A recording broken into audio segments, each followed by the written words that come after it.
মুক্তিযুদ্ধের পরে তো এত বড় হত্যাকাণ্ড অল্পদের মধ্যে আত্মসংগঠিত হয়নি, যেটা 16 জুলাইয়ের পর থেকে 5ই আগস্ট পর্যন্ত যেটা সংগঠিত হয়েছে। তো সেরকম একটা জায়গায় কিন্তু এই প্রতিযোগিতায় আবার শ্রমজীবী সাধারণ মানুষ তারা কিন্তু বুক চিতিয়ে দিয়েছিল, তাদেরটা খুব বেশি আলোচনার মধ্যে নাই।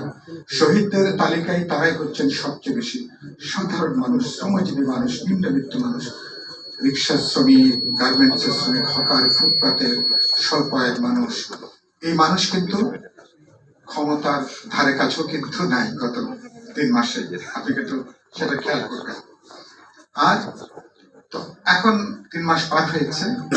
আরেকটা গুরুত্বপূর্ণ কথা আমি যেটা প্রায় বলি, যে আওয়ামী লীগের নামে যে সরকার চলেছে, এটাকে অনেকেই যে প্রশ্ন তোলেন এটা বাংলাদেশের কোন সরকার ছিল, এটা মনে করা খুবই কঠিন, এবং এটার জন্য অন্য কারো সাক্ষ্য লাগবে না।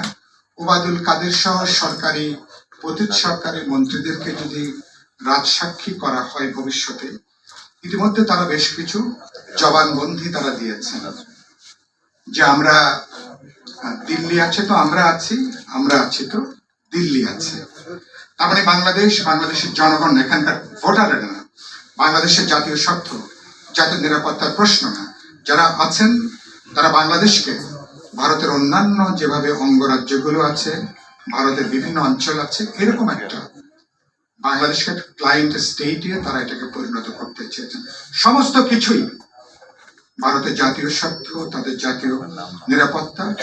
বাংলাদেশে আমেরিকা একসময় পুরো ল্যাটিন আমেরিকাকে যেভাবে তাদের গোয়ালঘর আমেরিকা মনে করতো, সেই যেটাকে বলে আপনারা পরিচিত হচ্ছেন দক্ষিণ আমেরিকা হিসেবে পরিচিত, যেটা ল্যাটিন আমেরিকা বলে যেটাকে আমরা চিনি, একসময় মার্কিন যুক্তরাষ্ট্রের গোয়ালঘর হিসেবে এগুলো পরিচিত ছিল।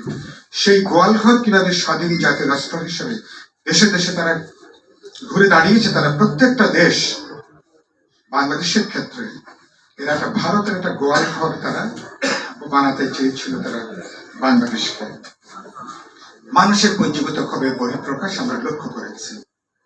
আমরা এখন যখন আপনাদের সঙ্গে যখন এই মিটিং মিলিত হয়েছি, 90 দিন কয়েকটা দিন পার হয়েছে।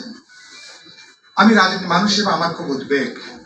আপনারা যারা প্রতিদিন টেলিভিশন দেখেন, ফেসবুক দেখেন, সামাজিক গণমাধ্যম দেখেন, আমি বিশ্বাস করি আমার যে উদ্বেগ, সে উদ্বেগটা আপনাদের মধ্যেও আছে। উদ্বেগ, উৎকণ্ঠা আছে, দুশ্চিন্তা আছে।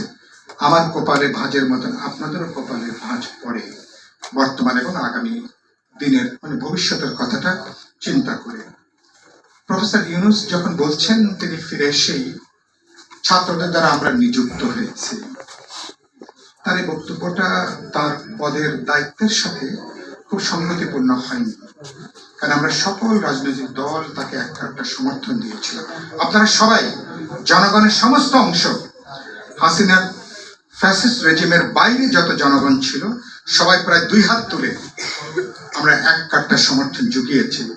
তিনি অ্যাড্রেস করলেন শুধুমাত্র ছাত্র তরুণদেরকে, তিনি তাদের দ্বারা নিযুক্ত হয়েছেন।